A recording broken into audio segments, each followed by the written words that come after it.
zebras for their stripes, but okapi aren't related to zebras at all. In fact, they're the only living relative of the giraffe. You can see a lot of their similarities to giraffes by looking at their heads. They have a very similar skull shape to each other, and male okapis have ossipodes on their heads, which are the little hair-like structures that giraffes also have. They can do a good Okapi are a job. very quiet animal. The males don't really make any noise at all, and the only sounds that the females make are infrasounds, which means that they are completely undetectable to our ears. So even if they're making those noises, we wouldn't be able to There's hear a big them. old something on this side. Come up on our right, friends, take a very close look. We're going to see the beautiful orange antelope called white bongos. It's usually really difficult to spot the bongos here in the forest. They are super shy and reclusive animals. A lot of times they're found hiding behind all sorts of shrub and other trees. They even have the nickname ghosts of the forest for how rarely they're seen out in the wild. Now friends, coming up on our left, take a great look at these saddle-billed storks. They've got that gorgeous bright yellow patch on their bills that has a curve to it like a saddle. They're some of the tallest birds on our reserve. They can stand at about 5 feet tall when they're fully outstretched, and they have a huge wingspan of about 13 feet wide. It's a pretty rare sight to find two of those storks together like how we just did. They're normally super solitary and independent birds. Out in the wild, they really do everything alone, from eating to traveling, even nesting and protecting their young. They prefer to do by themselves. We're going to see a couple more bongos on both sides of us here, friends. Oh, look, he's making a little flower crown with his antlers there. Bongos have a really thick and sturdy horn right on their heads there, and that way they're able to gather up a lot of the vegetation in their horns, and that keeps it out of their face when they're trying to navigate their way through the forest. A lot of these animals that we just saw do rely on this really dense vegetation to keep themselves safe from predators. Ooh, look very closely. We're going to see one of these animals hiding behind the bushes. They are super hard to spot. The greater kudu. They are a grayish-brown species of antelope. You can just see their legs poking out from underneath those bushes there. The greater kudu's coat color is almost exactly the same as some of these rocks and the tree bark that we're seeing, a very light grayish-brown. And they are one of those animals that rely on this dense vegetation to keep themselves safe. And that's why we take the issue of deforestation really seriously. If these animals don't have these trees and other vegetation to hide behind, then they're left defenseless. So a great way to help protect them is by using less paper products, and consider using products made out of bamboo. Bamboo is a super awesome sustainable resource because it can grow 4 feet in 1 day. And now friends, we're going to drive along the Safi River for a while. We're first going to see the river on our right, and I recommend checking out the riverbank and the water for any animal activity. Ooh, and over on our right, we can just see the shadow of a Nile hippopotamus making her way through the water here. Hey guys, don't worry if you're not getting a great view of that hippo. They usually like to gather in all areas of the river, so hopefully we see a couple more as we keep moving along. Hippos do spend most of their time completely under the surface of the water. They can hold their breath down there for 8 minutes before they need to come up for any air at all. That's because it's really easy for them to get overheated. Ooh, up on our left, friends, take a look. We can see a hippo out of the water up on the riverbank. And this hippo is the one that gave birth about 2 weeks ago. If you look very carefully by her head, you can just see that baby hippo. You guys see her over there? Those baby hippos are usually really difficult to spot because they spend most of their time underwater. That's where they do all of their nursing. Baby hippos know instinctively when to close off their nostrils and their ears so they can spend as much time nursing under the water as possible. Hippos are pregnant for about 8 months before they give birth, and those little babies that pop out can weigh anywhere from 80 to about 100 pounds. You can see another hippo right next to us on the left, friends, making her way through the water so gracefully. For all the time the hippos spend in the water, you think they'd be really excellent swimmers. However, they're a little too heavy to float in the water, so instead what they do is let themselves sink to the bottom and they walk or run along the bottom of the river, and that's how they get around down there.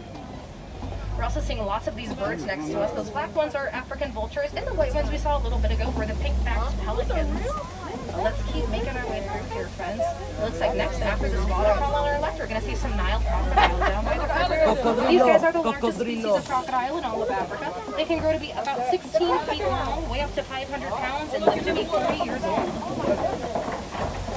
These crocodiles also like to eat whatever fish they can find down there on the river. Anything that crosses their path. They are able to do that thanks to their super strong jaws. Crocodiles can crush the bones of almost any animal that they encounter down there. And then with their 64 teeth, they make sure they've got a really firm grip on their prey before they start eating. Yes, crocodiles do have 64 teeth in their mouth, and they use 0 of them when they're actually eating because they don't chew their food at all. They swallow everything whole. Now friends, next we're going to enter the savanna, which is the largest area of our reserve. We're so many beautiful animals that call the savannah their home, and hopefully we see all of them today. We're also going to be seeing lots of baobab trees out there. Our first one is going to be here on our right. Now, these trees are also called upside down trees. They do look like their roots are sticking up in the air, but those are just its leafless branches. The baobab tree doesn't grow any leaves for most of the year, and that way it keeps a lot of water stored inside of its trunk. So much so that the tree can live to be thousands of years old, and it survives the really long dry seasons that we see out here in the savannah. And those dry seasons are just one end of the really extreme climate spectrum that we'll see throughout the year. The rainy seasons that we see are almost tropical. Sometimes there will be so much rain that it'll flood the more shallow areas of clearings like the one that we're about to drive through. So the animals that live out here need to be able to adapt to their environment really quickly. Or if they can't do that, they need to be willing to travel and move at a moment's notice. We're already seeing some really great activity. Keep an eye over on our right. We can see a couple of the Hartman's mountain zebra in this clearing. You can tell these guys apart from other species of zebra by taking a close look at their stripes. You can see they're really thick and wide closer to their hind legs, and their bellies are completely white. The zebras are a really social animal, and we do see them spending most of their time with the rest of their herds or their dazzles. Their herds can grow to be about no less than 4 zebras and no more than 10 of them in one group. We're also seeing lots of the Ankole cattle next to us on our right. Those are those animals with the huge horns. They can grow to be 3 to 4 feet long on either side of their head. But thankfully the horns themselves are mostly hollow, so they don't weigh down the Ankole cattle too much. Inside of those horns is a delicate structure that their blood flows through. Letting their blood flow away from their body like that dissipates a lot of the heat that they experience, and it helps to keep them cool.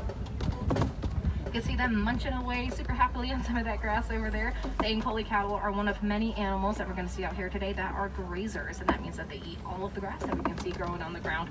To make sure none of those grazing animals ever out-eat each other, they all eat different layers of the grass. Zebra will only eat that very top layer, the white-bearded wildebeest eat the middle layer, and the Ankole cattle and other antelopes will eat that very bottom layer of grass. And that's just in their instincts to make sure that other animals are having enough food to eat. Oh, take a look on our left, guys. We can see this animal right on our left. That's an eland.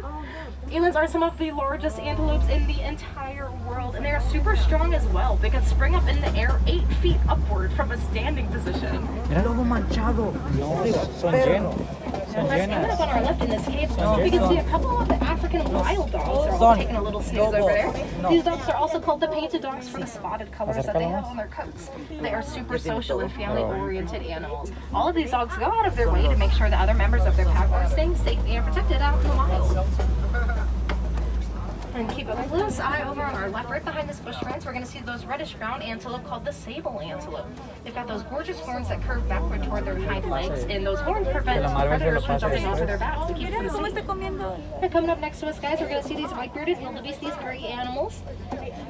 White-bearded wildebeest have a super strong herd mentality, and they like to stay together as much as they can for protection.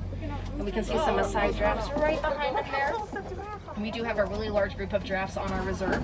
The groups are also called towers, such a fitting name since giraffes are the tallest mammal on the planet. Adult giraffes can be about 20 feet tall when they're fully grown, but even newborns can be up to 6 feet tall at birth. And we just saw all of those giraffes just munching away on some food. Giraffes do spend most of the day eating, anywhere from 16 to 20 hours of the day eating. But they have really large bodies, so they need to eat a lot of food to make sure they are properly fueling themselves. We're going to see another giraffe coming up here, also on our left-hand side. Giraffes are able to reach a lot of their food thanks to their tongues, which can grow to be 2 feet long inside of their mouth. You can see her right next to us using hers to get up on that tree there. If those tongues are long enough that giraffes can use them to lick their eyeballs and clean out their ears, mostly they just use their tongues when they're eating to grasp at leaves. And their tongues are prehensile, which means that they are dexterous and they can quite literally grasp at leaves while they're eating. Oh, you can see that tongue reaching way up high over there. Giraffes are also able to reach a lot of their food thanks to their necks, which, as you can see, are super flexible. Giraffes can reach way up high and then bend down almost vertically downward to reach whatever food or water source they're trying to get to. What a little cutie. It looks like we're going to see a couple more giraffes coming up here, friends. Oh, there's another great view of the Ankole cattle here on our right, friends. These guys are also called the Watusi cattle. They're named after the people that first domesticated them. They're one of 2 domesticated animals on our reserve, and they are an ancient breed of cattle. Their ancestors date back directly to 4000 BC.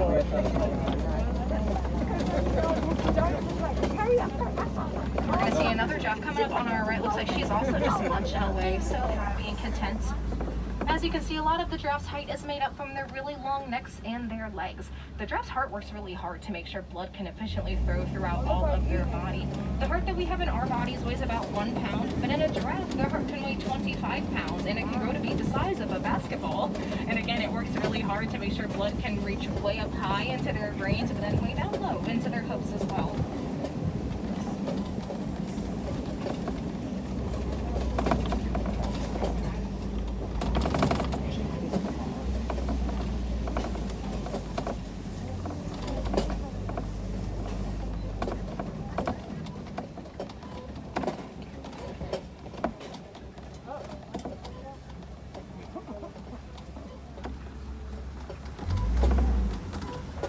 Friends, let's keep making our way through the savannah. It looks like right away we're going to see some activity coming up on our right.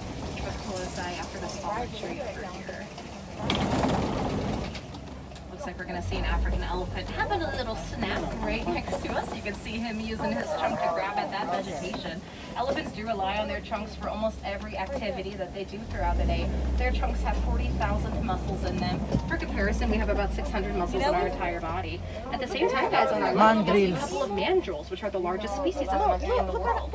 Mandrels are probably best known for the really bright red and blue markings that they have on their faces, and they even change color. They get a lot more bright and vibrant whenever the mandrels get excited. It's really similar to how we will blush in our cheeks. The mandrels are a pretty timid and shy animal, but they do like to stay in groups together of no more than about 100 of them per group, and that's for protection and for defense out in the wild.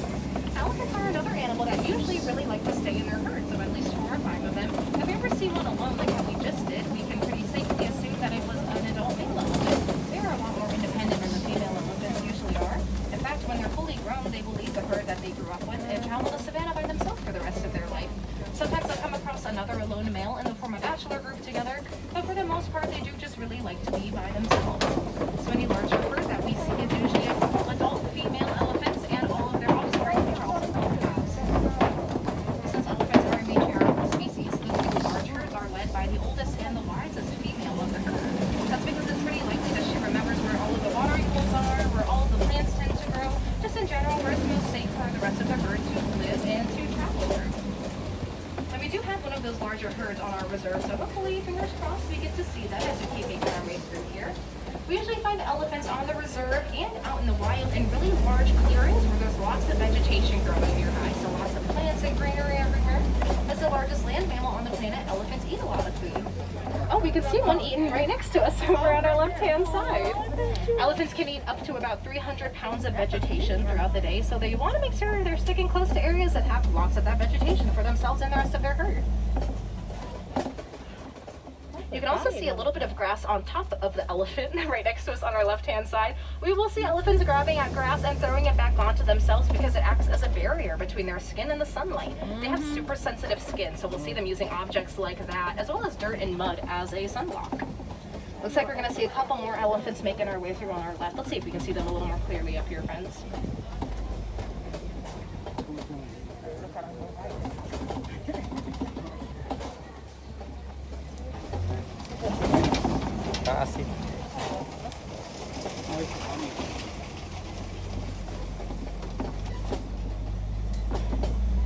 Like I mentioned, we will usually find elephants hanging out in areas where there's lots of vegetation and greenery nearby.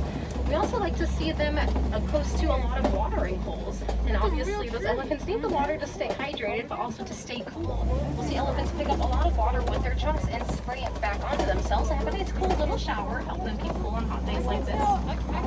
If elephants are ever not able to find a watering hole out in the wild, they're able to just make them themselves. Use their trunks and their tusks to dig holes in the dirt wherever it's a little bit looser. And then when it rains, that rainwater will fill up the hole, and that creates watering holes for themselves and all of the other animals out in the savannah to utilize too.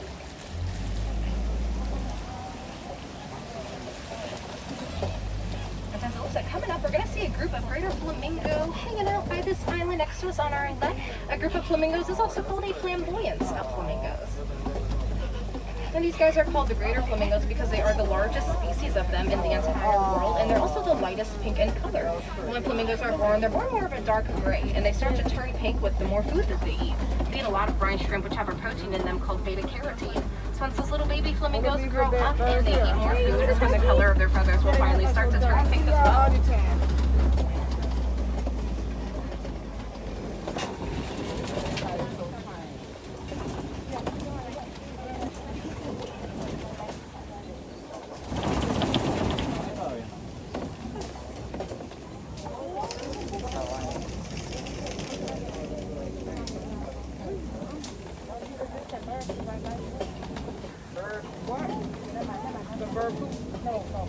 Friends, it looks like we're going to be making our way around this pretty muddy looking area on our left.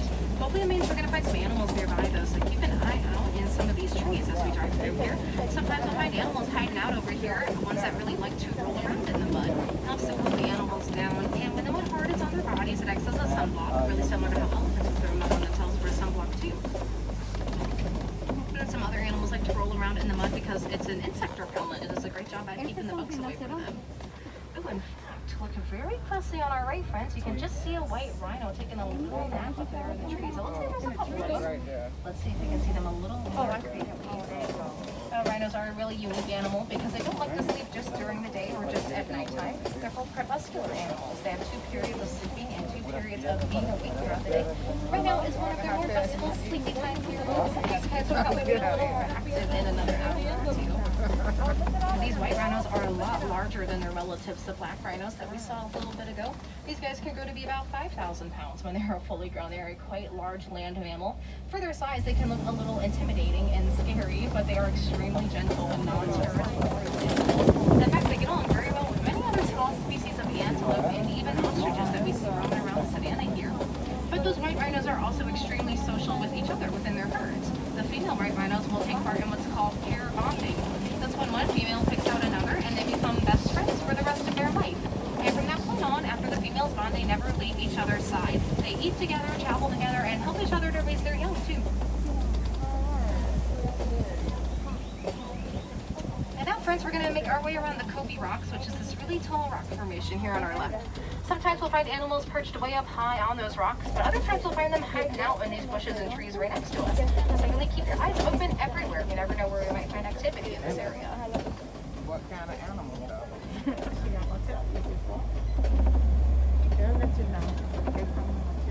What about a wolf? Oh, we can see some activity over in this clearing. Looks like we can see a couple of ostriches way back there on the other side of the clearing. And a little closer to us is that small antelope called the bottebok, just hanging out over there. Botteboks are one of the animals that we'll see sometimes navigating their way through the underbrush of the savanna. They are excellent crawlers, so they are able to make their way through this especially super thick underbrush. And we're going to see the bottebok and those ostriches a little more clearly once I come around these rocks on our right.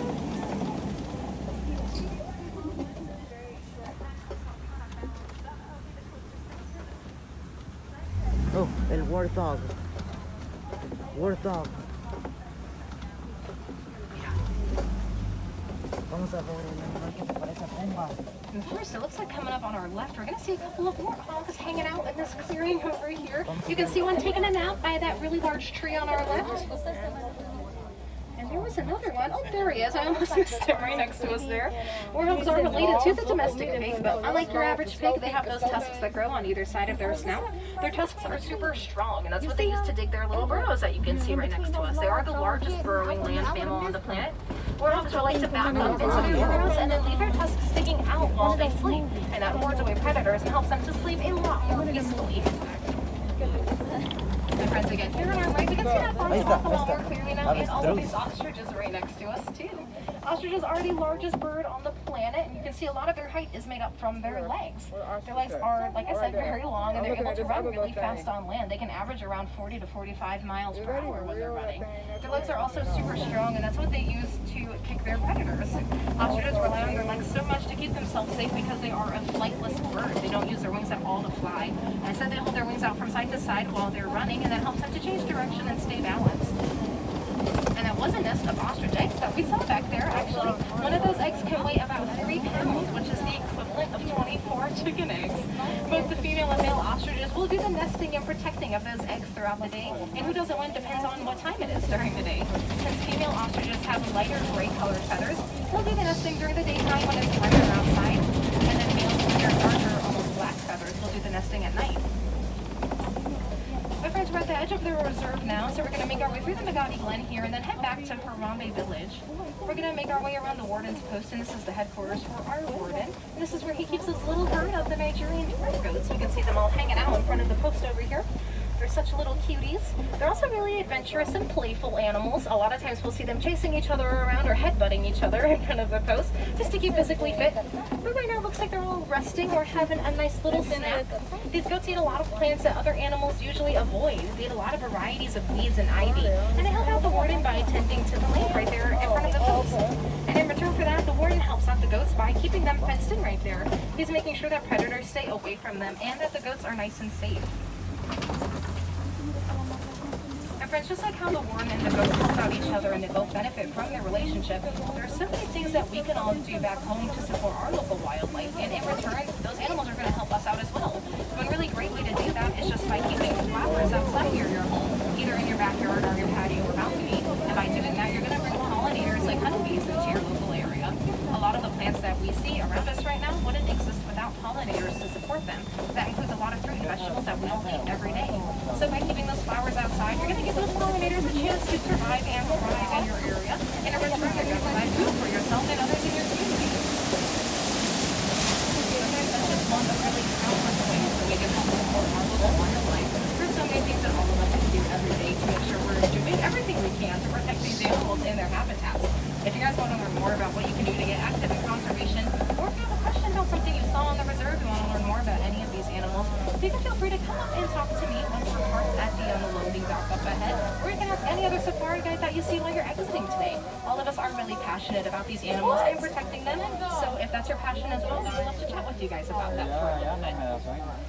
Our friends, start making sure you've got all of your personal belongings gathered. It looks like we're going to be up at the unloading dock in just another moment here. And sadly, that doesn't mean that it's about time for us to part ways. Again, everybody, my name is Kayla, and really thank you for joining me out on the reserve here this afternoon. I hope you guys were able to see some of your favorite animals, or if not, maybe you found a new favorite or two. And here at Harambe, friends, when we do part ways, we don't like to say goodbye to each other. We think it sounds too sad and too final, and we would love to see all of you back out here on the reserve. So what we like to say instead is Kwaherini. That's a local phrase that means go well. And so